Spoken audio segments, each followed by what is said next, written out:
Salut l'équipe. Et si la course au MVP était déjà terminée? À bien y réfléchir, on se demande comment ce titre pourrait échapper à Giannis Antetokounmpo. Meilleur bilan de la Ligue, première équipe qualifiée pour les playoffs, stade de mammouth et capitaine d'une équipe lors du All-Star Game. À seulement 24 ans, Giannis Antetokounmpo réalise une saison plus que complète, salade tomate oignon. Il y a quelques semaines, pourtant, je croyais fort en Paul George. Mais comme Stéphane Guy, j'ai dû porter la guigne à mon polo, plus très saignant depuis quelques matchs. Et oui, Antetokounmpo, c'est pas Riron, c'est pas Valladolid. Enfin, c'est surtout pas LeBron James qui a décidé de tanker pour la première fois à 34 ans. Ce n'est pas James Harden, le soliste, ou ce n'est pas Kawhi Leonard que Antetokounmpo a déjà battu plusieurs fois cette saison. Cette saison, la course au MVP fut donc belle, mais elle est bien terminée, je vous le dis. Le plus constant, le plus valuable, comme on dit, c'est bien le numéro 34 des Bucks. Et puis, un grec d'origine nigériane, MVP dans un championnat américain, quoi de mieux pour faire fermer sa gueule à un gros con de supporters du Jazz.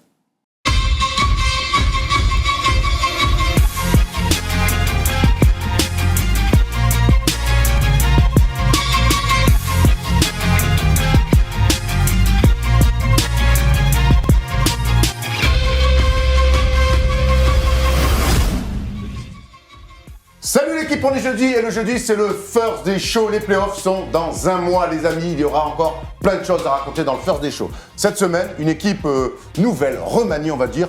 Thomas est avec moi évidemment. Oui, je suis là, ça va super bien. Écoute, une bonne semaine de basket, les playoffs qui arrivent, je m'en régale. Avec un peu des droites dans la gueule comme on un aime. peu. Et puis à tes côtés pour remplacer Stephen Brun, au pied levé, notre ami Anis, Aram Anis pour ceux qui le suivent sur les réseaux sociaux, ni plus ni moins que le DA de Golden Moustache, mais surtout énorme fan de NBA, on a la chance de te croiser notamment sur les tournois du Quai 54 et sur plein d'événements basket à Paris.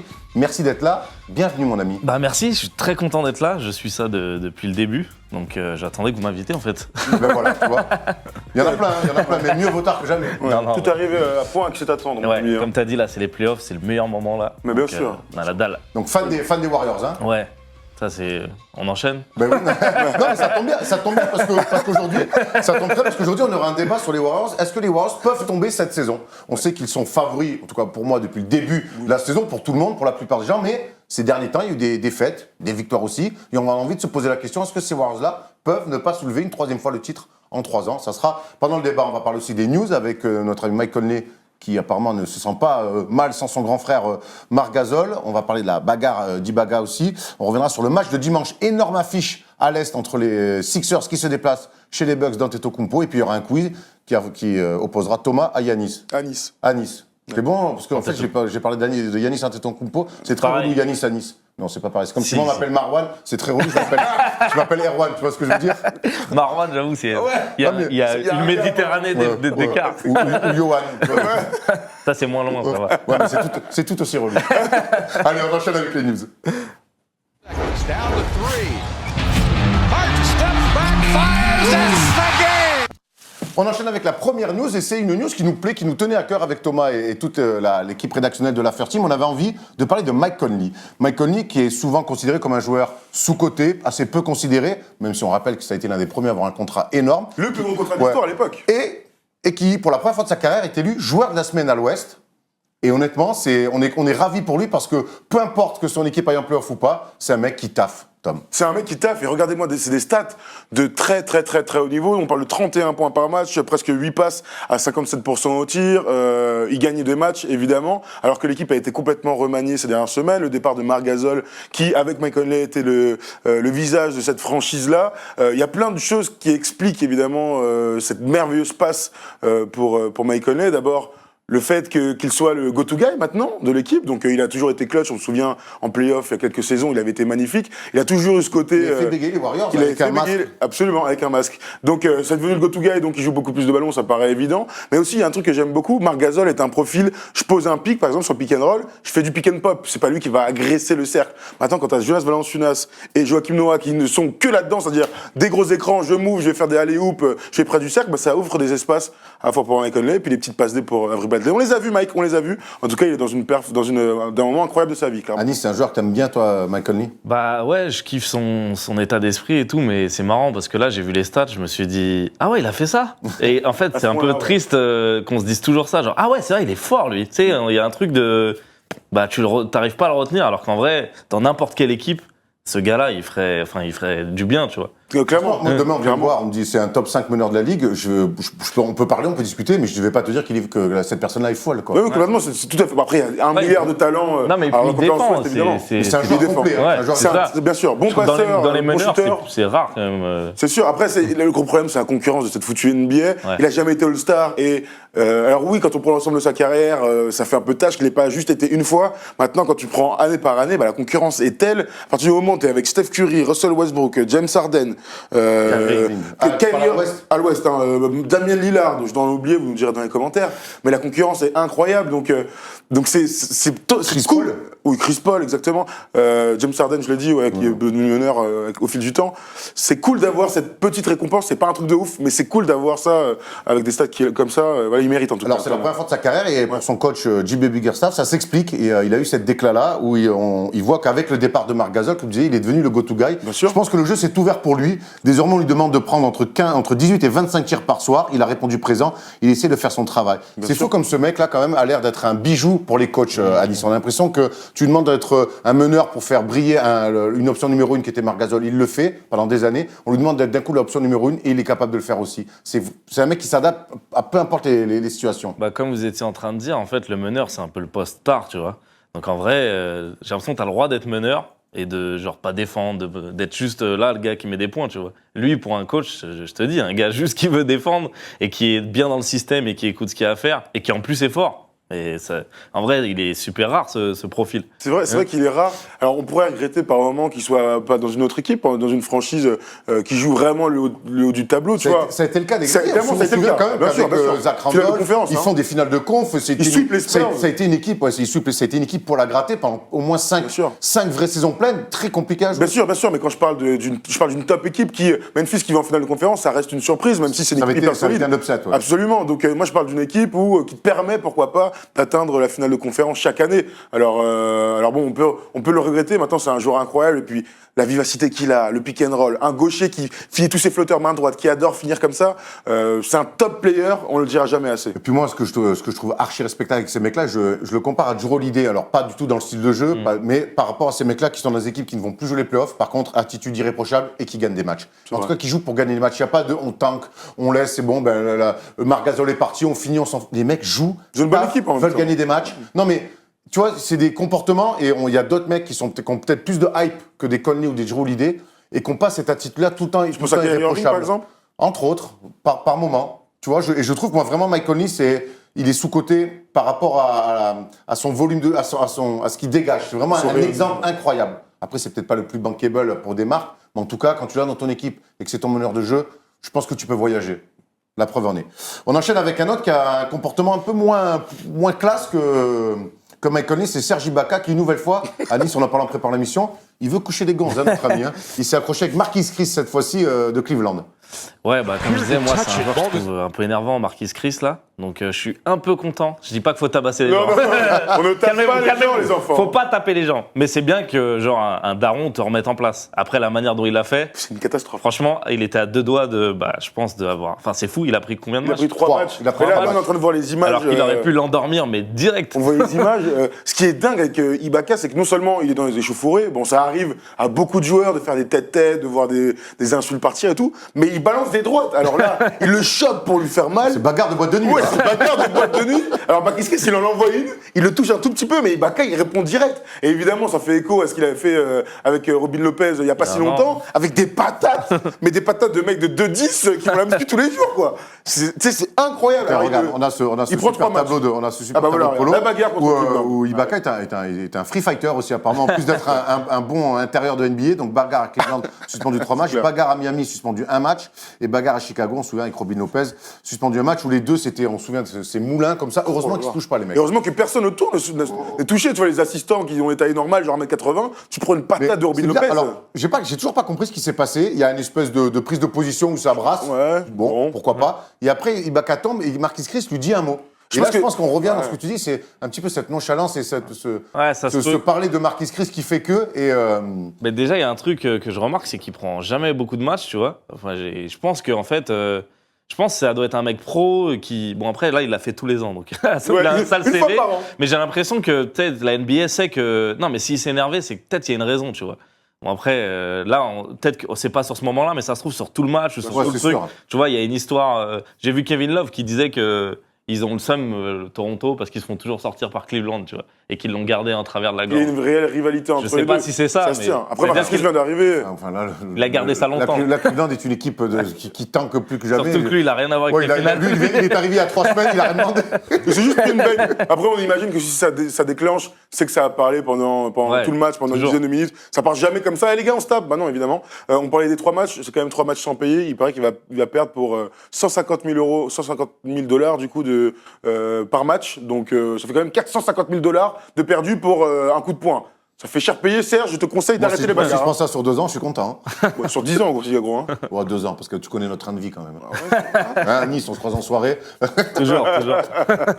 On enchaîne avec la dernière news, et elle est un peu triste en tout cas pour Isaiah Thomas, qui a été mis à l'écart de l'effectif des Nuggets. Alors, il me semble qu'il sera encore en tenue, par contre il va rester au bout du banc, et donc il ne sera plus dans la rotation. Mike Malone, le coach des Nuggets, a dit que ça avait été une discussion très compliquée avec Isaiah Thomas, mais que c'était le mieux pour l'équipe, et donc il voulait réduire sa rotation. On a dit en début d'émission qu'on se rapprochait des playoffs, et forcément les rotations vont se réduire.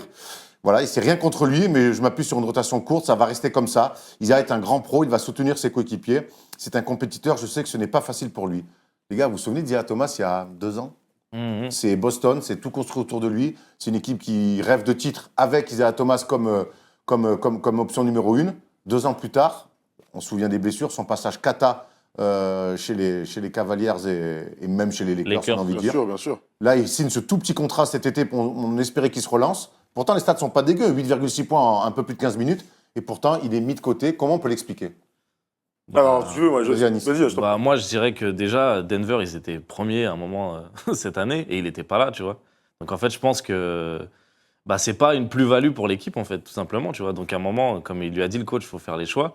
Et c'est horrible ce qui lui est arrivé aux Celtics et tout, mais l'équipe, elle était un peu faite pour lui. C'était le premier scoreur, que des chiens de la casse qui défendent à côté. Là, maintenant, c'est un système où je pense tout le monde doit un peu plus défendre et tu mets un petit gars. Forcément, ça crée. Même s'il marque des points, même si. En fait, je pense Denver, malheureusement, ils n'ont pas besoin de lui, en fait. On se souvient quand même qu'en début de carrière, Thomas, c'était un 6e homme. Et moi, je le voyais plus comme ça. C'est vrai que l'équipe, comme tu dis, Anis, t'as archi raison, elle s'est construite sans lui. Et plus que bien, d'ailleurs. Ils se sont fait un joli penthouse, nos amis des Nuggets, dans leur collectif. Mais moi, justement, je trouvais qu'en sortie de banc, et d'ailleurs, quand on voit ses stats, il avait toujours ce profil de les jours où on n'est pas dedans, boum, on l'arrive un peu pétarambulant. Là, carrément.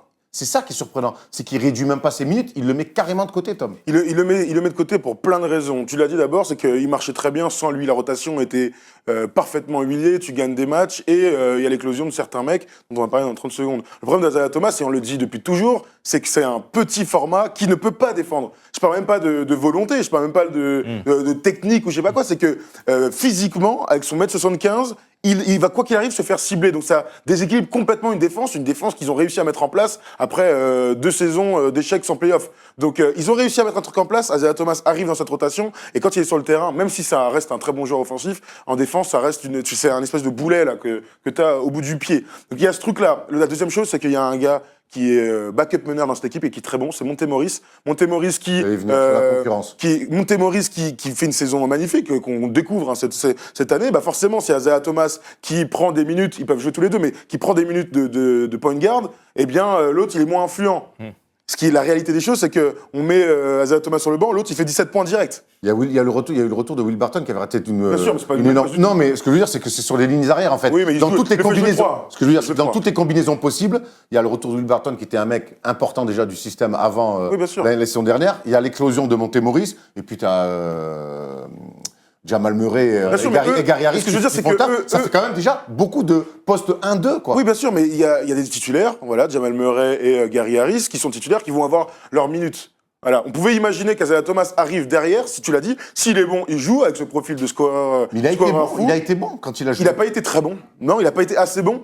Et du coup, tu te retrouves avec un point en défense et pas un mec qui t'apporte, 22 points en 17 minutes. Je te dis une connerie, mais tu vois, il a fait quelques bons premiers matchs, mais derrière, ça n'a pas réellement suivi. Et je parle vraiment de l'impact de Monte Morris. Monte Morris, c'est très bon cette saison et des deux côtés du terrain. Du coup, il faut le faire jouer, ce gars-là. Plus que Isaiah Thomas. Mais ça s'explique complètement. Il y a une forme de logique dans ce choix-là. On sait que l'année dernière, Anis, tu te souviens, les Nuggets n'était pas là en playoff et c'était l'une des pires défenses de la Ligue. Cette année, ils défendent. Effectivement. Ils ont peur de perdre ce. Ouais, clairement. Bien sûr. Et puis Isaiah Thomas, on sait que à l'époque des Celtics, Brad Stevens arrivait à le planquer. Ouais, il était bien entouré. Peut-être que Mike Malone, aujourd'hui, il n'a pas envie de le planquer. Il n'a pas envie de revoir tout son système défensif qu'il a mis en place depuis Après, 6 mois. Anis l'a bien dit, au Celtics, il était à 28 points par match, top 5 MVP, il marche sur l'eau, il est magnifique, il passe des tours de play-off. Là, c'est pas le même Isaiah Thomas qu'on est en train de voir. On rappelle quand même qu'il s'était blessé, il se blesse à la hanche, il met des mois à s'y remettre quand il est à Cleveland, et il retrouve jamais son vrai niveau. Là, il redémarre la saison NBA en février. C'est un truc de ouf, le gars est pété, malheureusement pour lui. Il ne signera jamais ce gros contrat qu'il espérait tant. C'est une tristesse pour Isaiah Thomas, malheureusement. Je crois que Mike Malone a fait un choix de couilles, de coach qui a des couilles, Ouais, c'est-à-dire que il y a un nom il y a un nom dans l'équipe, il faut le remettre dans la rotation. Et là, tu te retrouves à, putain, ça marche pas en fait. Et ben moi, en tant que coach, leader de mon équipe et de ma franchise, et ben je vais faire ce choix fort. Parce que tout le monde en a parlé, hein, clairement, il en parle aujourd'hui. La question que j'ai envie de vous poser maintenant, c'est quelle est la suite pour Isaiah Thomas? Qu'est-ce qu'on peut imaginer? Il avait signé un tout petit contrat à 5 millions de dollars, il me semble, la saison. Minimum même, hein, je crois. C'est même le minimum, je crois. Ouais, ou 2 millions. Minimum, quoi. Ouais, un truc. Ouais, Bref, faut le pas minimum, que ouais. Qu'est-ce qu'on peut imaginer pour la suite pour ce mec-là? On voit qu'il est toujours capable de marquer des paniers. Maintenant, il faut. C'est vrai que quand on le signe, il faut penser à tout ce qu'on met autour de lui parce que défensivement, avec son physique, c'est compliqué. Bah, comme tu parlais de rôle de 6e homme, moi je le vois parfaitement là-dedans, tu vois, un peu à la. Ça n'a rien à voir avec Jamal Crawford, mais Jamal Crawford il défend pas, tu vois. Il arrive à un moment où voilà, c'est d'autres joueurs, il dynamise le. Et en plus. Lou Williams aussi. Ouais, voilà, et il a raison. Isaiah Thomas, c'est un mec qui a une vraie mentalité de. Voilà, il vient des Celtics, chien de la casse. Donc il y va, il donne tout. Et ça, je pense, pour un second unit, ça peut être trop bien, tu vois. Après, dans quelle équipe, ça, je sais pas. Parce que malgré tout, voilà. Maintenant, j'ai l'impression, quand tu défends pas, bah, ça devient de plus en plus compliqué. J'ai l'impression que c'est un peu la fin de l'ère de ces gars-là, tu vois, même.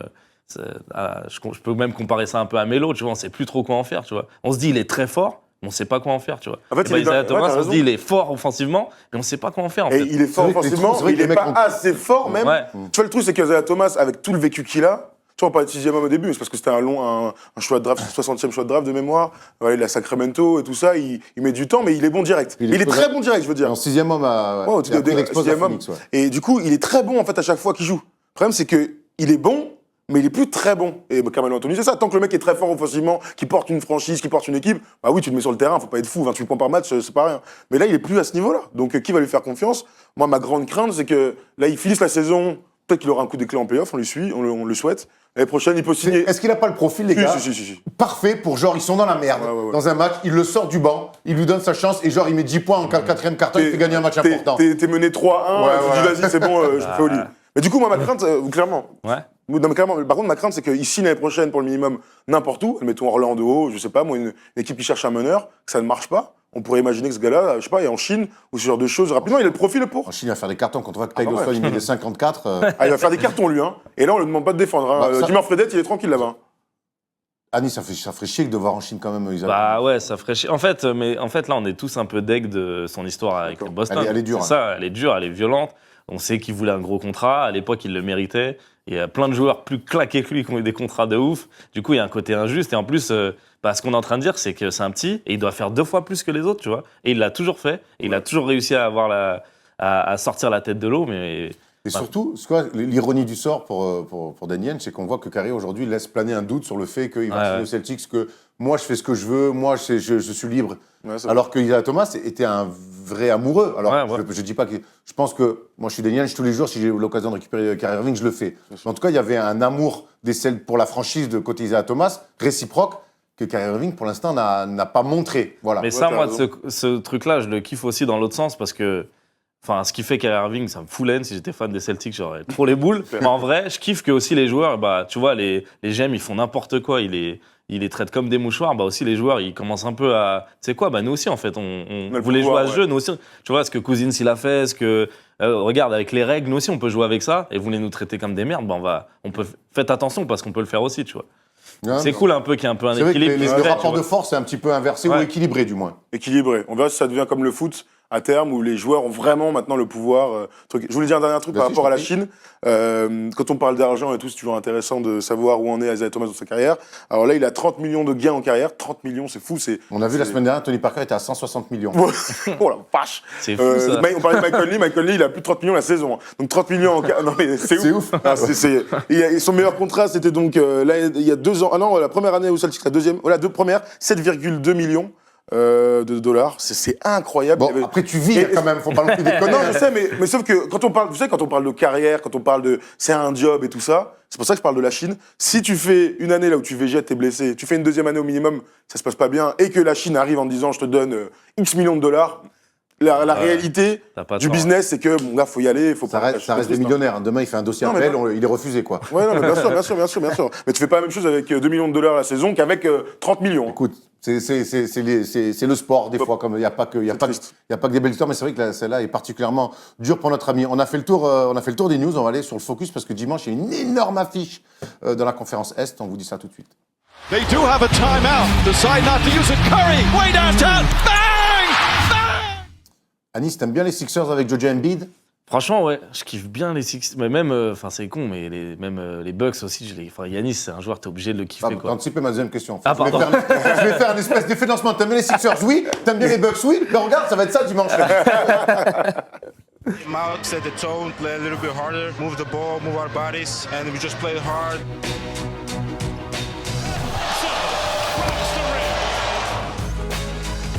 It's just all gelling together. I think we have the team to do it. Looking to cash in. Bolden does!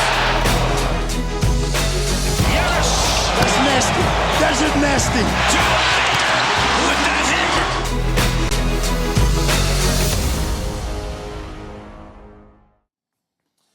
Grosse affiche, messieurs, entre des Sixers qui sont encore en train de se chercher, on va dire, même s'ils vont aller en playoff, certes, mais avec l'arrivée de Tobias Harris, avec Butler, avec Joel Embiid qui revient de blessure, avec le rôle de Ben Simmons, c'est une équipe qui est encore en train de se chercher. En face, c'est une équipe qui ne se cherche plus du tout, qui s'est complètement trouvée entre Budenholzer et le système qu'il a mis autour de Giannis Antetokounmpo. Est-ce qu'on peut imaginer les Sixers faire un bon coup sur le parquet des Bucks? On voit les bilans là quand même. On voit les 2 bilans, ouais, absolument. Donc 51 victoires pour Milwaukee, c'est dingue. 43 pour Philadelphie, qui a réussi son trust de process, hein, clairement. Oui, on peut imaginer clairement que Philadelphie aille chercher un match à Milwaukee. C'est un match du haut de la conférence Est avec des équipes sensiblement du même niveau. Alors, ils sont pas exactement au même niveau de marche, c'est-à-dire que je pense que Milwaukee est plus avancé collectivement et qu'avec les arrivées de Jimmy Butler, tu l'as dit, et Tobias Harris à Philadelphie, il faut un peu de temps d'adaptation. Mais c'est 2 équipes du top niveau qui ont l'espoir de jouer une finale NBA avec le retour de Joel Embiid de blessure.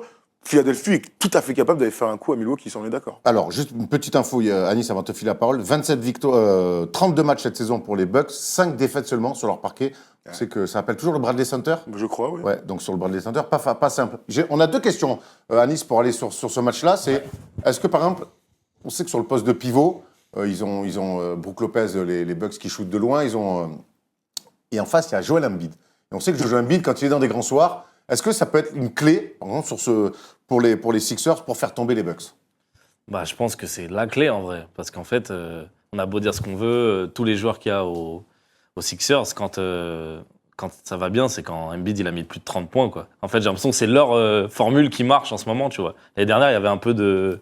Tu vois, Ben Simmons, il avait porté l'équipe, je sais plus, sans Embiid pendant longtemps et tout. Cette année, j'ai l'impression que les gens, ils sont peut-être trop adaptés à Ben Simmons. Bon, je saurais pas dire pourquoi, mais en tout cas, j'ai l'impression que Embiid, en tout cas, lui, on sait toujours pas trop comment... Il sait faire tellement de trucs en attaque qu'on sait pas trop comment le contrôler encore, tu vois.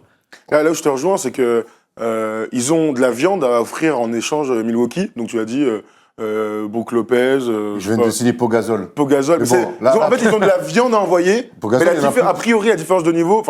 Oui, on va pas apprendre aujourd'hui que Joel Embiid est un joueur hyper dominant de NBA. Non, ce que je veux dire, mais c'est une clé dans le sens, si lui est bon, ils vont avoir du mal à répondre à. Je pense que c'est sur des postes 5 forts, comme Joel Embiid avec les Sixers, je pense que Milwaukee, c'est peut-être là où ils peuvent être le mais ils ont de la viande, c'est ça que je veux dire.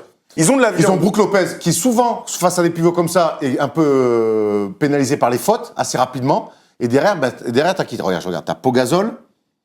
Après, t'as Ilyasova, mais c'est pas lui qui va y aller. Mirotic, c'est pas lui qui va y aller. J'ai presque envie de te dire que c'est Giannis qui risque peut-être de s'y coller, quoi. Bah, et si Antetokounmpo, et on va y revenir parce qu'on a une autre question sur Antetokounmpo, mais si c'est lui qui s'y colle en attaque, forcément, il va y laisser des plumes.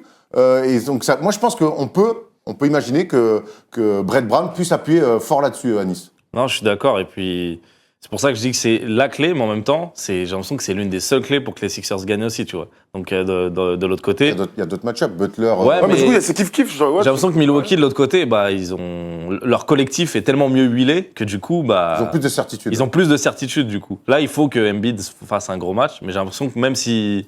Ouais, Butler, il peut faire son match, il peut être clutch, Tobias Harris, il peut mettre des points, mais j'ai l'impression que c'est au poste 5, Tu ils dis peuvent que renverser ce que j'aime bien, c'est que tu dis Butler peut être clutch. Est-ce que, par exemple, moi je pense que je donne avantage à Milwaukee. Si ce match, par contre, se joue dans un vrai money time, Ouais, je donne avantage aux Sixers. ouais, je suis d'accord. Ouais. Ouais, c'est On est d'accord. Ouais, Là. c'est Pour moi, Milwaukee est une équipe meilleur bilan, qui défend mieux, qui a plus de certitude, qui est une équipe qui va bien. Il y a pas de, qui se cherche beaucoup, qui se cherche plus d'ailleurs, contrairement aux Sixers où il y a encore 2-3 réglages à faire. D'ailleurs, tu me confiais cette semaine que tu avais des sérieux doutes de plus en plus sur le coaching de Brett Brown. Par contre, si ce match-là se joue dans les 2 dernières minutes, parce qu'ils ont des Embiid, parce qu'ils ont des Butler, je donne avantage. Tu vois, c'est un peu bizarre. C'est un peu bâtard en vrai de dire ça.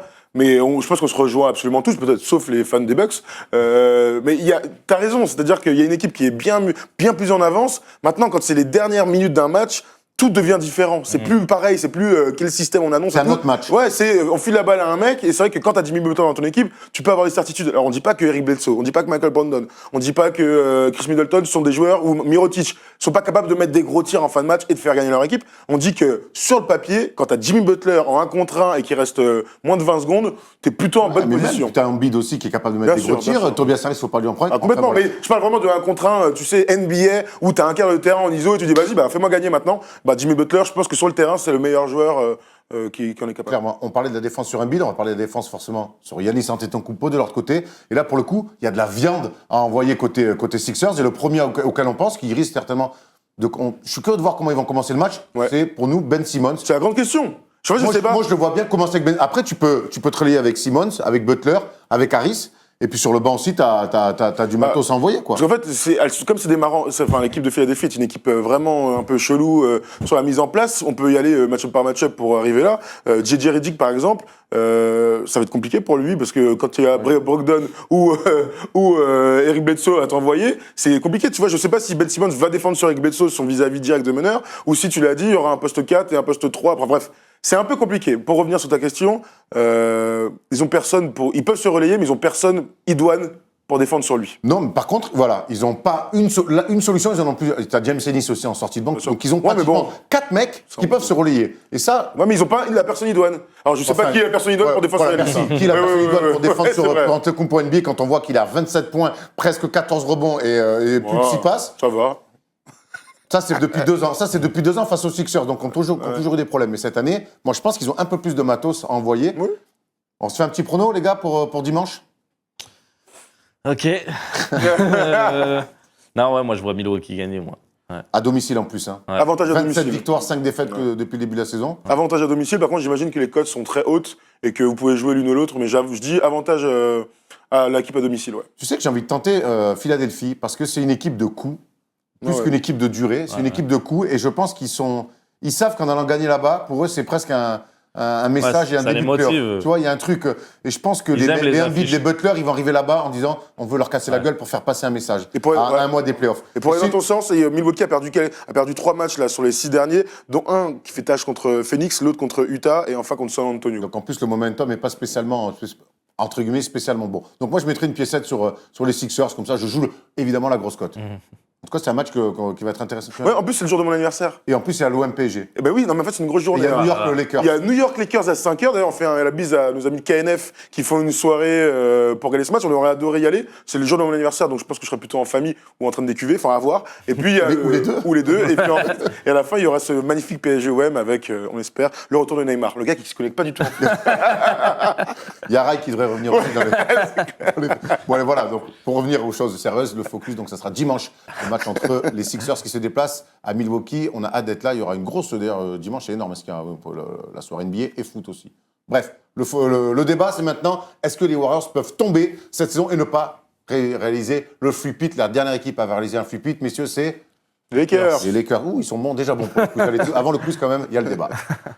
Dennis Rodman, if you forget all about the hair and all the tattoos, watching play basketball, he can do so. Les Warriors sont donc double champions au titre, 3 titres sur les 4 dernières années, premier de la conférence Ouest, même si l'avantage n'est pas énorme.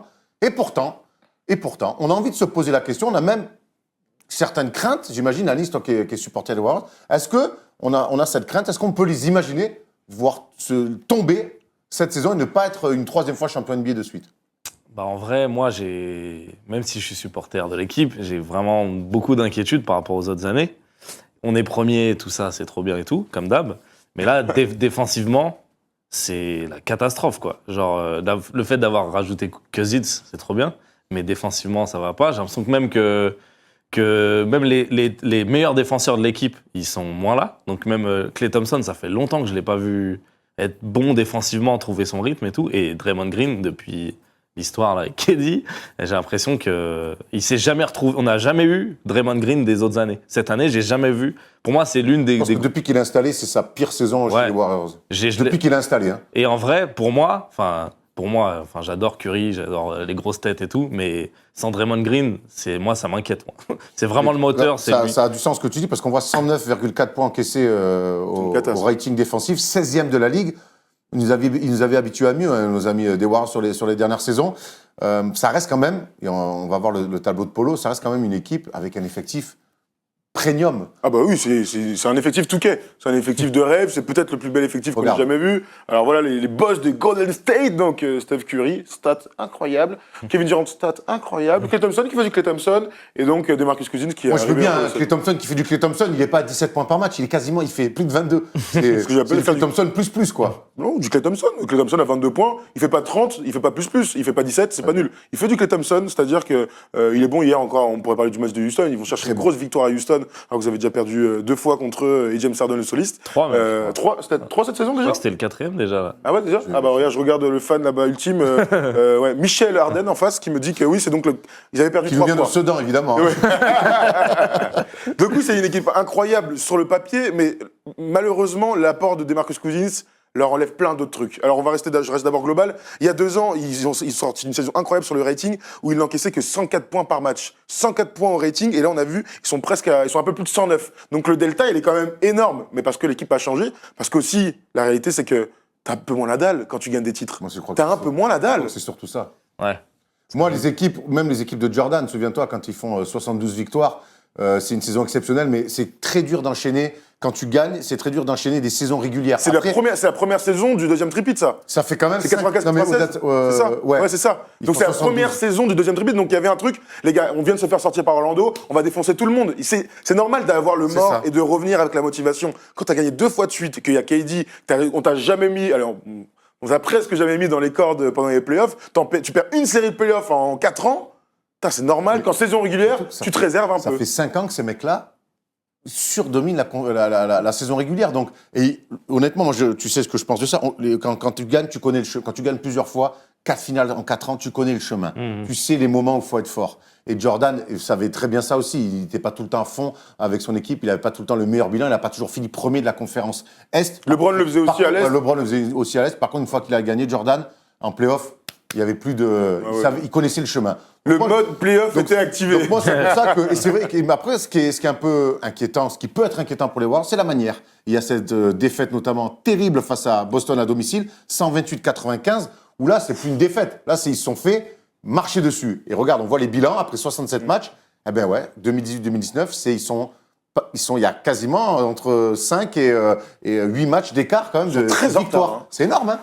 Ouais, moi, je suis d'accord avec ce que tu dis sur l'envie, etc. Ça se sent. Et puis, tu sens même que Steve Kerr aussi, il sait plus comment leur parler, tu vois. Des fois, il le dit, il sait plus quoi leur dire pour... Et j'ai l'impression qu'il n'y a pas une rupture ou quoi, tout va bien, tu vois. Mais il y a plein de signes qui montrent que même lui, il sait pas quoi faire pour... la défense, c'est que de l'envie, tu vois. Donc, est-ce qu'ils attendent pas juste les playoffs, en fait? Sans se le dire, hein. Moi, je pense pas qu'ils sont là en train de dire, les gars, on attend les playoffs. Mais c'est une réalité physique. Moi, je suis sûr que c'est ça. C'était le cas l'année dernière. C'est sûr que c'est ça. Mais moi, je suis pas sûr que cette année, ça va marcher. C'est là où c'est inquiétant. C'est que les autres équipes, elles ont toutes step up. Surtout à l'Est.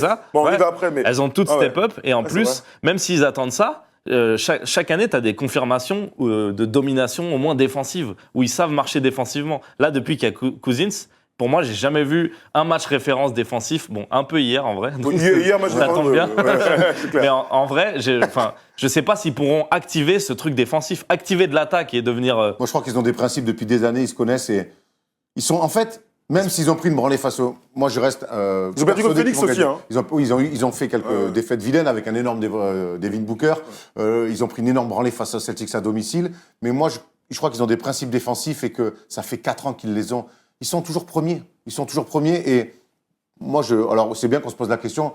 Moi, je les vois pas perdre, ces mecs-là. mais le truc, je c'est les que. vois vraiment pas perdre. Et même si, d'ailleurs, c'est la question que je vous pose, même si j'ai l'impression que la concurrence à l'Ouest cette année. J'ai encore elle est des trucs à dire sur l'équipe Vas-y. avant de parler de la concurrence. Et j'aime ton idée de peut-être que Steve Kerr arrive au bout, pas du cycle des Warriors, mais en tout cas des trucs qui piquent les joueurs. Tu sais, il y a toujours ce truc de je les remotive, Draymond Green, la phase où il dit Draymond Green, j'en ai marre de ces conneries. Elle est un peu symptomatique. Je pense pas que ce soit la première fois de l'histoire qu'ils se le disent. D'ailleurs, hier, à la fin du match. On rappelle qu'au début, il n'aimait pas Draymond Green. Ouais, il bien n'en sûr. voulait pas. Hier, à la fin du match entre Houston et Golden State, ils sont tous les deux, ils parlent, il y a des grands sourires. Ouais, c'est Bon, rien, ça. je dis pas que c'est grave, mais tu sais, c'est un peu symptomatique. Il y a un autre truc, c'est dans la composition d'équipe, et DeMarcus Cousins change pas mal de choses. Pourquoi les Warriors sont aussi forts? C'est parce que Draymond Green a cette capacité incroyable à tenir des pivots, à tenir des grands, tout seul avec son petit 2m03. Physiquement, c'est un buffle et tu peux changer sur les écrans, t'as plein d'options possibles défensives. Quand tu as DeMarcus Cousins sur le terrain, et on en a parlé quand il est arrivé, le problème, c'est qu'il est beaucoup moins fort défensivement, que ce soit à la dissuasion, que ce soit pour tenir des petits. C'est pas Tristan Thompson qui a des cannes pour le faire. Il a même pas l'envie, lui, je pense, de le faire, même s'il est plutôt impliqué, on lui enlève rien. Mais tu vois, techniquement et dans l'envie, c'est pas du tout un défenseur. Donc je ne sais pas comment ils finiront les matchs lors des playoffs, mais j'espère que, comme Mike Malone pour Isaiah Thomas, j'espère que Steve Kerr aura les Mais couilles tu vois, de mettre DeMarcus Cousins sur le terrain par moment. Moi, je trouve sur le banc. Alors, certes, en défense, on le sait, c'est pas nouveau. Mais moi, je pense qu'il y a un système défensif autour avec des aides et des rotations qui peuvent combler les manques de Je DeMarcus Cousins. Et surtout, Pas sur un poste de pivot. Et par contre, de l'autre côté, alors ce qui faisait leur force, ils jouaient avec un pivot qui était plus souvent haut. On se souvient de Bogut, on se souvient de Zaza Pachulia avec un jeu de passe. Oui, mais là, DeMarcus Cousins leur offre un post-up. Et hier, sur 2-3 fois, il va démonter Clint Capella. Et ça, avant, ils n'avaient pas les Warriors. Oui, mais ça change rien. Oui, mais attends, regarde. Si Polo, tu peux me remettre le petit tableau du rating d'il y a 2 ans. Il y a 2 ans, ils font leur plus belle saison en attaque presque de toute l'histoire. Bref. Et en play-off, ils ne finissaient pas les matchs, les mecs, les grands, là, les Bogut, les machins, les Zaza. Ils ne finissaient pas les matchs. Donc, en fait, d'avoir un super joueur en attaque en plus, dans une méga super attaque de base, c'est pas une plus-value incroyable. Et tu l'as dit, le terme plus-value, il est très important. C'est pas une plus-value de ouf, Cousins, ça. Surtout que leur attaque, elle est aussi forte grâce à. Enfin, c'est de la merde de dire ça, mais grâce à la défense. C'est en contre-attaque que c'est une équipe de ouf. C'est transition, beaucoup. C'est pas tant sur du jeu arrêté, c'est sur de la transition. Donc en fait, si t'es plus capable de faire des interceptions, si t'es plus capable de gêner un 3 points On a pour vraiment avoir l'impression qu'avec un bon Cousins, rebond. on gagne plus des ballons, on est moins agressif. Je pense qu'ils sont moins forts en défense, moi. Hein. Moi, je pense qu'ils sont plus forts en attaque. C'est trop sont bien. un peu Ce qu'il plus apporte forts, mais bon. ce qu'il apporte en dos au panier. Enfin, personne. Enfin, il y avait un peu sûr. KD, mais il y a jamais eu ça aux Warriors quasiment. Tu vois. Enfin, il y a Sean Livingston aussi, mais C'est vrai. bref. Oui, mais c'est des registres à part. Ouais, mais voilà, Ouais, et c'est du vrai. coup, ça se fait trop du bien. Ça apporte limite 10-15 points. Mais c'est nouveau. Mais est-ce qu'on avait vraiment besoin de ça? Bah non, ils ont pas besoin d'un nouvel attaquant. J'enchaîne sur la question que j'avais posée. Est-ce qu'on a l'impression que finalement aussi, depuis 4 ans où les Warriors vont en finale, est-ce que c'est pas l'année où il y a le plus de concurrence à l'Ouest? On fait un rapide bilan. OKC fait une saison très solide. Houston s'est remis clairement en route. Et on a vu qu'hier, ils sont pas si loin que ça, même si ils sont dominés. Denver fait une super saison. Est-ce qu'on peut imaginer déjà les voir ne pas sortir de la conférence Ouest? Je pense pas que la concurrence de l'Ouest soit plus forte qu'avant. Je pense que la meilleure équipe de l'Ouest contre laquelle ils ont jamais joué, c'est OKC quand ils sont menés 3-1. C'est une équipe qui doit aller au bout. Je pense vraiment, s'ils vont contre Cleveland, il y aurait pas cette affaire de je remonte de 3-1 avec LeBron et tout. OKC, c'était une équipe incroyable. Et celle aussi de Kawhi Leonard avec les Spurs. Et enfin, celle de Houston l'année dernière. Je pense pas qu'à l'Ouest, les équipes soient aussi fortes que celle-ci. Mais par contre, à l'Est, ça s'est énormément renforcé. Donc voilà, donc pour vous, s'ils tombent, c'est en finale, ils peuvent sortir, Ouais. ils vont sortir de l'Ouest et s'ils tombent, c'est par une équipe de l'Est. Moi, je crois pas du tout. Non, en moi, ça. je rejoins ce que tu as dit et du coup, je dis un peu l'inverse. Moi, je pense que Houston, ils peuvent autant les faire chier que l'année dernière, mais l'année dernière, ils ont failli les battre. Je veux dire, à Mais un moment, failli, ça compte Houston, pas. ils ont loupé combien de 3 points? 25 3 points. Et Chris Paul 25. était blessé. Hein. Chris Paul était blessé, Ouais, c'est sûr, c'est donc moi je pense que cette année ça peut se rejouer pareil, tu vois, un match, en 7 matchs ou peut-être 6 matchs, tu vois, et ils peuvent les taper. Ça va se jouer à à l'envie, ça va jouer. Est-ce qu'ils vont retrouver cette défense? Est-ce qu'ils vont. Qui va finir Donc les je pense matchs. que ça va être très serré et du coup, ouais, c'est l'année où ils.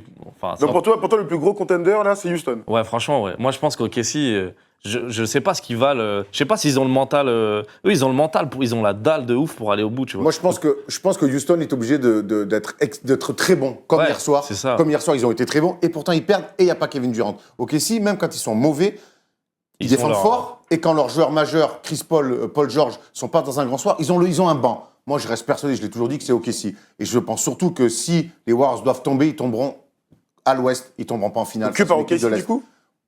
Ou Houston peut-être, mais en Ouais. tout cas moi je vois s'ils tombent, pour moi ça sera sur leur chemin à l'ouest et pas en finale. Donc ça se tient, ça se tient. Dites-nous dans les Ouais, commentaires ouais, vous, bien si vous pensez que les Warriors déjà vous les sentez en danger, et s'ils tombent ça sera plutôt à l'ouest ou en finale NBA face à une équipe de l'Est. C'est vrai que, en fait, le truc, c'est qu'il y a le gap de la finale NBA. On va pas la prendre maintenant. D'aller en finale NBA, c'est un truc extraordinaire et c'est difficile à digérer. Et le fait que LeBron soit le plus grand glouton de l'histoire de la conférence Est, eh bien, toutes ces jeunes équipes, donc Boston, les Bucks, tu peux remettre au petit tableau, Polo, des match-ups face aux Warriors, les Bucks, donc les Philly, je sais pas, bref, tous là, toutes les bonnes équipes. Ouais. Boston. Ils sont 4 quoi. Ouais, elles sont Toronto. 4, mais ce que je veux dire, c'est qu'elles n'ont jamais fait les finales. C'est que les équipes qui vont découvrir le niveau. Et lorsque tu découvres comme OKC en 2012, en général, ça se passe pas très bien. Voilà. Ouais, et puis il y Tu vois a un truc de. Bah, j'ai fait ma saison. Moi, Un j'ai peu dans déjà ta réussi ma mentalité saison. De genre, putain, c'est fou. Avant, c'était Cleveland. Donc n'importe quelle équipe qui va arriver à l'Est, elle va se dire, c'est fou. Il y aura une finalité en soi. Ouais, c'est ouais, fou c'est ce qu'on vrai. vient de faire. Ouais, Et je quoi suis qu'il tellement arrive, d'accord avec ça. la saison est réussie, quoi. Mais je pense que c'est inconscient, ça se Bien sûr. décline C'est dans pour ta ça tête. que je pense que moi l'équipe qui peut plus leur casser les couilles qui arrivera de l'Est, c'est les Raptors, parce que leur leader c'est Kawhi Leonard, Et qui connaît la qui a- chanson. qui a fait plusieurs finales NBA et qui a été MVP des finales. c'est pas con. Pour moi, c'est parce que, et je dis toujours, même si le meilleur bilan est côté Bucks, je pense que les Bucks, à un moment donné, arriver en finale de conf, déjà, ça va. Et si c'est les finales NBA, c'est un autre choix. vrai. Mais après, c'est l'apprentissage. Je l'ai dit dans l'intro, il a que 24 ans. Antetokounmpo. Ouais, c'est Alors, fou. je pense que les Raptors seront mieux équipés par rapport à l'expérience. Maintenant, on verra, il n'y a pas de vérité. Mais moi, je pense malgré tout que personne va les battre. que personne va les taper. Que personne. Parce que hier, ils sont accrochés par Houston qui fait un super match. Il n'y a pas KD. Voilà. Il n'y a pas KD, ils sont à plus 13 à 5 minutes de la fin. Et ils font penser au Barça. Tu sais. Ils jouent, ouais. Oui, on accélère un peu. Voilà, je te fais un trou là. Vas-y, reviens un peu. Et j'ai remis une accélération. Et de toute façon, le grand problème d'avoir des Marcus Cousins et KD en plus de ce que sont les Warriors, c'est que ça affaiblit les autres. Ouais. Parce que KD, par contre, tu le fous, j'en sais rien, moi, Houston ou je sais pas quoi. à Denver, Ouais, Denver ou n'importe où, et ben ils auraient une réelle chance de les taper. Mais pour l'instant, je pense qu'on est tous d'accord. D'ailleurs, ça faisait partie de nos vœux de début d'année. On disait, nous, on souhaite que les Warriors se fassent taper, pas parce qu'on est anti-Warriors, parce que ça promet une série Parce que ça extraordinaire. serait extraordinaire. Enfin, Ouais, c'est à vrai. vivre et à débattre, ça serait complètement fou. Après, on va rappeler aussi que les Warriors, certes, ils sont peut-être, ça fait 4 ans qu'ils connaissent la chanson. Ils sont aussi en objectif de se dire 3 titres d'affilée, un repeat, c'est pas arrivé depuis les Lakers de Shaq et Kobe. Avant, bel c'était objectif. Jordan qui l'avait fait 2 fois. Les Spurs Et avant l'ont jamais fait. Et avant ça, il faut Ouais, remonter aux Celtics dans les années 60. Donc, c'est aussi marqué d'une pierre blanche l'histoire. Ouais. Donc, je pense qu'ils ont ça en tête aussi. Mais bon, après, Vas-y, c'est vas-y. un débat sans fin. Ouais, Mais tu on a vois, du temps, ça, on a du temps. le chasseur de records, un peu, c'était Draymond Green, tu vois. Et j'ai l'impression que cette année, enfin, je l'ai même pas entendu parler de ça, je l'ai même pas entendu. Sur les 73 victoires, là, toute l'année, il a parlé de ça. Il cassait les couilles, il les a fatigués, ces joueurs. Non, mais c'est vrai. Ils ont réussi. Et il les a épuisés, et ouais, mais ils ont perdu en. C'est mais sûr. bah, en tout cas, je pense que Draymond Green, c'est lui qui tire à fond. Curry, il est là pour faire que tout se passe bien et tout le monde le kiffe, et heureusement qu'il est là. Mais c'est Draymond Green qui tire vers des trucs. C'est l'âme de l'équipe. Ouais, Ouais, c'est c'est lui l'âme. qui tire vers des trucs extraordinaires, fous. Et je pense que ce discours-là, il est trop bien, c'est ce qui pouvait les motiver, mais j'ai pas trop entendu parler de ça dans l'année et ça m'inquiète un peu, tu vois. Écoute, les playoffs, c'est dans un mois et on verra Ouais, ça où va on être est. cool. Mais j'ai du mal à être inquiet pour cette équipe quand même. Moi, c'est la règle. Tant que je les ai pas vus perdre, Voilà. je dirais, ben voilà, je me suis trompé. ben, Incroyable ce qui s'est passé, mais j'attends quand même de voir. C'est exactement ce qu'on disait sur LeBron, il va même pas faire les playoffs. Voilà. Donc, Mais non, mais il tank à 34 ans, c'est lourd. mais LeBron c'est une nouvelle vie d'être devant sa télé en avril pour Il a dit LeBron. qu'il allait regarder les playoffs. Bah oui, j'espère. Et notre ami parisien historique qui m'a régalé sur Twitter comme souvent, il a dit oui mais c'est normal en tant que GM et coach des Lakers, il va regarder ce qui se passe en playoff. Bravo à lui, Bravo. qui est toujours excellent sur Twitter. Bravo. Bon mais voilà, dites-nous vraiment dans les commentaires ce que vous pensez de la fin de saison régulière des Warriors et surtout des playoffs qui arrivent. Sont-ils vraiment en danger? Vous êtes chaud messieurs? Moi, je suis chaud, mon gars. Allez. Bagarre. Fight! It's Lillard. He got the shot off. Lillard, good! Alors, on va faire le quiz en trois séquences. Vous en avez l'habitude. Anis, tu nous regardes. Ouais. Tu sais comment ça se passe. Je vois. Une première séquence, photo floutée. Une deuxième, on fera une énumération. Et puis il y aura le fameux « Qui suis-je » Ok. Normalement, le meilleur stagiaire du monde a dû me préparer les photos qu'il fallait. Et j'ai fait une spéciale photo foutée sur les joueurs barbus. Oh ouais. Je voulais te faire honneur à Nice. Je voulais te faire Bien, honneur. ouais. Polo, est-ce qu'on est bien calé en régie? Ah ben voilà, allez, ça commence. Un joueur barbu qui ne joue plus au Knicks. Un joueur barbu? Qui ne joue plus au Knicks. J.R. Smith? Non, Non, mais ça, il c'est un joue. mec de l'année dernière. Il joue à Indiana. Bah oui, il y a un Nike. Ah oui, c'est Queen. Kylo Quinn. Ah oui, Merde. bah, oh putain, attends, ok, d'accord, très bien. Pose ton bon. téléphone, hein, par contre, on n'est pas, on est pas, Je demande un truc à Polo qui est super important. Donc, On est- Polo, n'hésite pas à regarder ton téléphone. on et n'est pas en répondre. permanence. Hein, Et envoie un message à. Donne-moi ouais, ton carnet, truc, s'il te plaît. Ouais, c'est pardon. Mais du Allez. coup, j'ai quand même pris le point. il y en aura des plus faciles. On enchaîne. Ah, Bird, là. Non. Birdman. Birdman, j'ai dit Anderson, Anderson. François Anderson. Nice. Je suis très mauvais, il faut que je me concentre. Belle barbe. Hein. Vraie barbe. D'ailleurs, il était sur Ouais. les réseaux il y a pas On l'a eu longtemps. sur les réseaux sociaux. Ah Il y ouais. a Emric, Emric, qui est à Miami, qui l'a croisé, et il avait l'air d'avoir envie d'en découdre avec les yeux injectés de sang. de sang ou d'autre chose. Ouais, Allez, de on enchaîne. Birdman. Un partout. Kuzma. Ah non, c'est un. Attends. C'est Bisley? Non, Attends. il faut de la barbe. Un mec faut qui a du de la poil. barbe. Ah non, c'est Josh Hart. Mais non. Non. Mais c'est qui ça? Pas très Ah, barbu. mais cherche. Un mec qui a de la barbe aux Lakers. Avec un seul truc comme ça et des tatouages. C'est qui ça? Attends, mais c'est trop bizarre. Un mec qui a de la barbe. Qui est Ah, métis. McGee. Non? Non. Il a une Un bonne barbe. pivot ça qui va. joue cette année. Un pivot qui joue cette année, tatoué. Ah, Tyson Chandler. Tyson Chandler. On est Ah, très oui, mauvais, hein. putain. Oh la Alors, vache. niveau d'un plusieurs. Ah ouais, Belle barbe, ouais, n'importe ouais, quoi. très barbe. Hein. Oh la vache, J'avoue. comme je suis mauvais, On horrible. pense Bien pas joué. assez aux barbes. en fait. Ah ouais, Ouais, les gars, clairement. alors je répète, hein, comme l'angle du quiz, c'est les plus belles barbes. James Harden. Ah, pardon. Évidemment, je ne l'ai pas mis. C'est trop facile. Allez, on enchaîne. Mirotic. Mirotic, Putain. très bien. Il s'était rasé une époque. Ah, ouh. James Harden. James Harden. Ah, bien ouais. Bravo. Petite barbe. Jeune. Michael Conley. Conley. Mike, allez, le point à Nice quand même. Et là, Sympa. je me fais défoncer. Vladi Divac. Vlad et Divac, Ah. bravo. Bravo. Ouais, bien. petite barbe. Ouais. Petite barbe. Petite barbe. Baron Davis. Baron Davis. Oui, chaud. Voilà, ça y est, je suis parti là. Et on finit avec le dernier, historique. Ah oui. I get it. C'est Phil Jackson. Ouais. Phil Jackson, bravo à Nice. Putain, vous avez eu pitié de moi, vous m'avez regardé. Non, genre. Vrai quel but, hein. ouais, vrai calfouette. Il a un vrai flow, je kiffe. Ouais. Les belles époques des Knicks, puisqu'on rappelle, il est champion avec les Knicks. Hein. Eh oui. Il avait c'était pas le joueur majeur, mais Mais il avait son rôle. Il avait son rôle. Il est double champion, je crois, ou une fois. Ah ouais. Je sais plus. Donc ça lui en fait 13-14 en tout. Ah ouais, alors il a 11 bagues de coach, Ouais. il a 2 bagues de jeu de. Ouais, je crois qu'il a 13 bagues en tout. Hein. Normal, quoi. Un titre, c'est sûr. Oh, dis-le dans les commentaires. Dites-le dans les commentaires. Bah, je peux regarder. Dites-le en même dans les deux commentaires.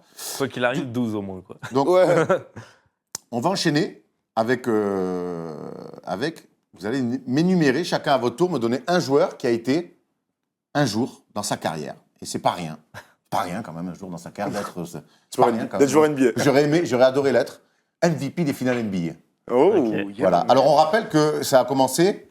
Le premier C'est une bonne MVP des info, finales ça. NBA, il est en 1969. Ok. Voilà. Donc, ça commence Et qui en s'appelle 1969. Ouais, bref, vas-y. Pardon. À toi. KD. Tu as dit évidemment. LeBron James. Évidemment. Iguodala. Iguodala, évidemment. On est très Warriors Ah, là-bas. ouais, ouais. Je veux dire Kobe. D'ailleurs, de ne pas dire Kobe en premier, c'est un peu une honte. Désolé. Kobe, Désolé. évidemment. I am so sorry. Je vais aller dans Magic Johnson. Évidemment. De Shaq. Évidemment. Il y en a tellement. Il y en a Larry beaucoup, Bird. Larry Bird. Ouais. Michael Jordan. Oui, attends. Mais oui, Larry Bird, ça Larry va. Bird, on est d'accord. Oui, Michael Jordan, trois on fois est d'accord. MVP des finales. Larry Bird en 84, 86. Ah, que deux Je veux fois. avoir les dates. Ok. Michael Jordan, donc. Michael Jordan, évidemment. Tu peux donner les dates?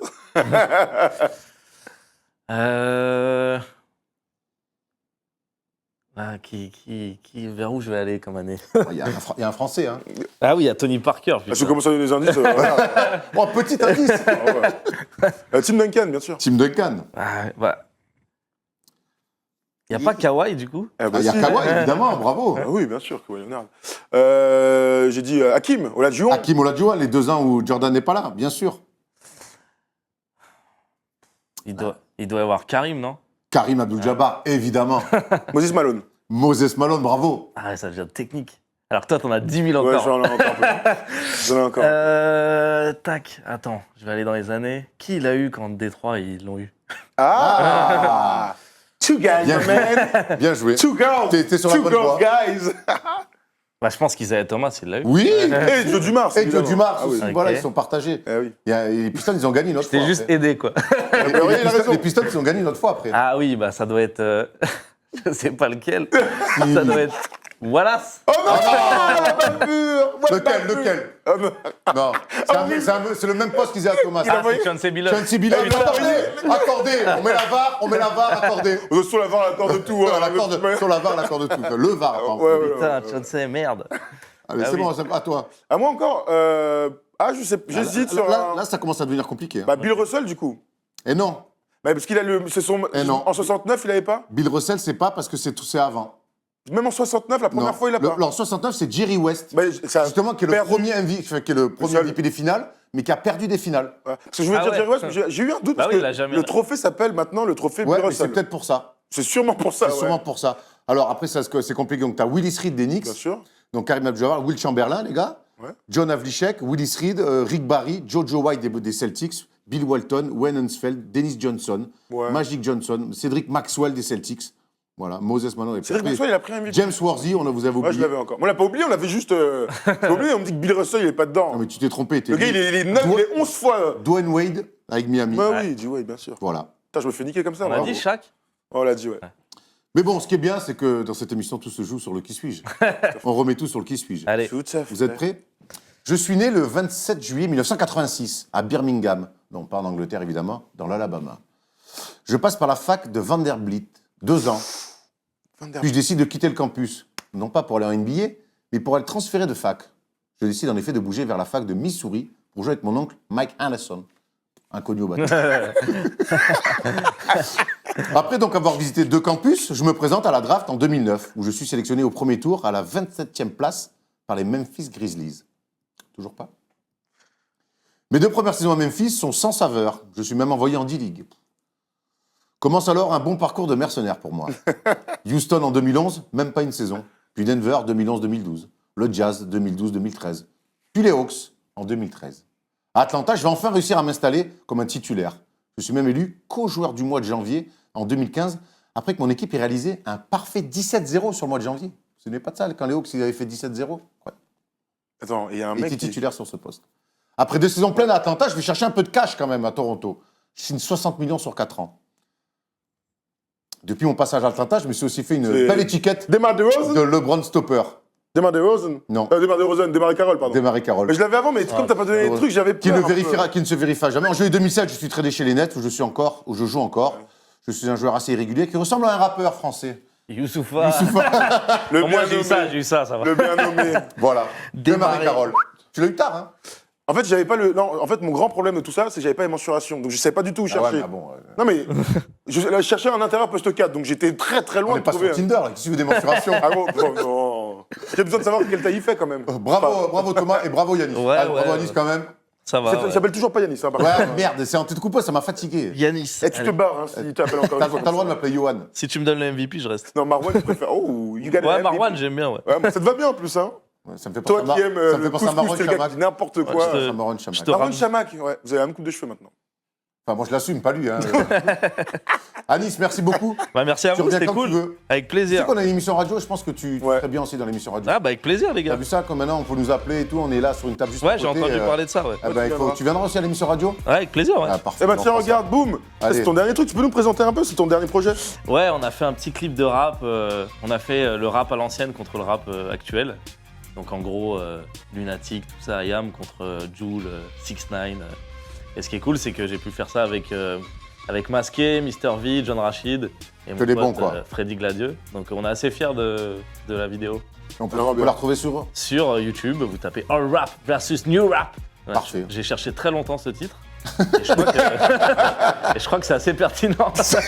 En plus, ça n'a pas fait beaucoup de vues. Je crois qu'elle est à 3 millions maintenant. Ah ouais Bon délire, ouais. Ouais, c'est pas mal, 3 C'est millions. exactement le total de vues de la First Team. En 3 ans. En 3 ans.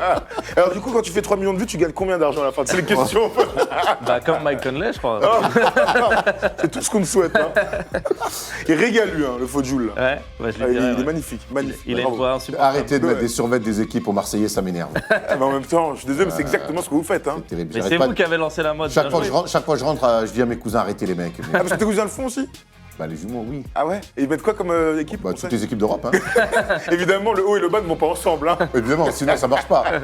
Mais ils se parfument aussi, par contre, pour après, quand ils ont des dates, ils se parfument avec des parfums, avec des survêtements. Ça, je comprendrai jamais, tu vois. Mettre un survêt et se parfumer, bref, c'est un autre débat. Alice, merci beaucoup. Donc, rendez-vous est pris pour un mardi à la radio. Avec plaisir. D'ailleurs, le mardi à la radio, on ne sait pas quand est-ce qu'on va faire le prochain, parce que mardi prochain, on devait le faire, mais en fait, on a un quiz spécial Air Max. Et je vais animer, Thomas sera dans une équipe, donc je prépare un quiz plus d'une heure, sur l'histoire des Air Max. Ça va être Donc très il est lourd, mais du coup, on peut pas Ça va faire être les très long, deux. donc on pourra pas faire les deux. On pourra pas animer un quiz et en plus animer la radio. Par contre, promis, le mardi d'après, on essaie de se caler ça avec toutes les équipes techniques. Et à Nice, on te réinvitera pour une plaisir. radio. On en fera surtout, je pense, beaucoup pendant les playoffs. Ah, parce que c'est un concept qu'on a créé pour les playoffs, parce que comme ça, le lundi, on va pouvoir accéder à fond sur la NCAA, sur la découverte des prospects. Il y en a qu'on connaît, les Zion Williamson et RJ Barrett, mais il y en a plein d'autres qui vont être très intéressants. Parfait, on a fait Voilà. le tour de tout. Tout à fait. À bientôt, les amis. On se retrouve sur la First Team dès lundi. Ciao, ciao, l'équipe.